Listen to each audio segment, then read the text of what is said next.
សួស្តីបងប្អូននិងប្រិយមិត្តអ្នកទស្សនានៅក្នុងវីដេអូនេះទាំងអស់គ្នាចាថ្ងៃនេះនាងខ្ញុំសូមអនុញ្ញាតបង្ហាញនៅវិធីសាស្ត្រងាយៗក្នុងការធ្វើញាំចាវិធីសាស្ត្រនេះផងដែរគឺវាអាចនឹងងាយស្រួលហើយក៏អ្នកដែលគាត់អត់ទាន់ចេះធ្វើញាំក៏គាត់អាចអនុវត្តនៅវិធីសាស្ត្រនេះបានដែរចាហើយពីមួយជំហានទៅមួយជំហាននេះខ្ញុំនឹងធ្វើការរៀបរាប់ជូននៅក្នុងវីដេអូនេះចានៅក្នុងការបង្ហាញអំពីគ្រឿងផ្សំអាចថាបន្លែមួយចំនួនចាពុកម៉ែបងប្អូនអត់ចូលចិត្តឬក៏អ្នកខ្លះគាត់ចូលចិត្តសមល្មមហើយបើសិនជាយើងចង់បន្ថែមជាមួយនឹងបន្លែបន្ថែមគឺបងប្អូនអាចបន្ថែមបានចាហើយបើសិនជាបងប្អូនគិតថាបន្លែខ្លះអត់ចូលចិត្តអាចដកចេញបានចាអញ្ចឹងនៅរាល់បន្លែទាំងអស់ហ្នឹងគឺវាអាស្រ័យទៅលើការចូលចិត្តរបស់ពុកម៉ែបងប្អូនដែរនៅក្នុងវីដេអូនេះនាងខ្ញុំដាក់តែចាប្រភេទស្ពៃក្តោបចាជាមួយនឹងទុយយងចេកចាការ៉ុតត្រសក់ចាហើយអ្វីដែលយើងបន្ថែមពីលើនោះគឺមីស៊ូចាហើយសាច់នេះខ្ញុំដាក់ប្រភេទសាច់ជ្រូកនិងកំពឹសចាដាក់ដើម្បីវាបង្កើនសោភ័ណភាពហើយក៏វាមានឲ្យជារសឆ្ងាញ់មួយយ៉ាងដែរនៅពេលដែលយើងបានថែមចូលចាហើយមួយវិញទៀតការធ្វើទឹកត្រីរបស់នាងខ្ញុំធ្វើដូចជាលក្ខណៈទឹកត្រីកកអញ្ចឹងនាងខ្ញុំបុកចាម្ទេសរំដេងបន្តិចទៅ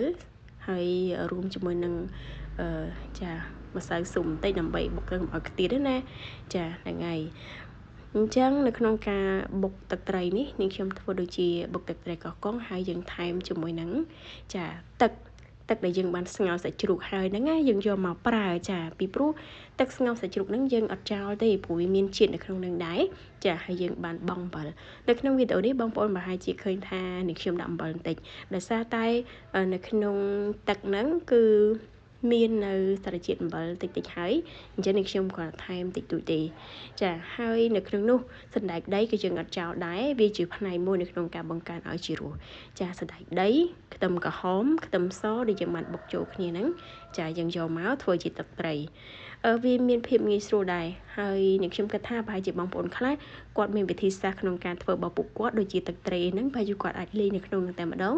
ឬក៏គាត់ប្រើទឹកត្រីផ្អែមឬក៏ទឹកត្រីផ្សេងចាប៉ុន្តែដោយឡែកវាអាចនឹងប្លែកសម្រាប់ពុកម៉ែបងប្អូននៅក្នុងការបុកទឹកត្រីកកយកមកធ្វើ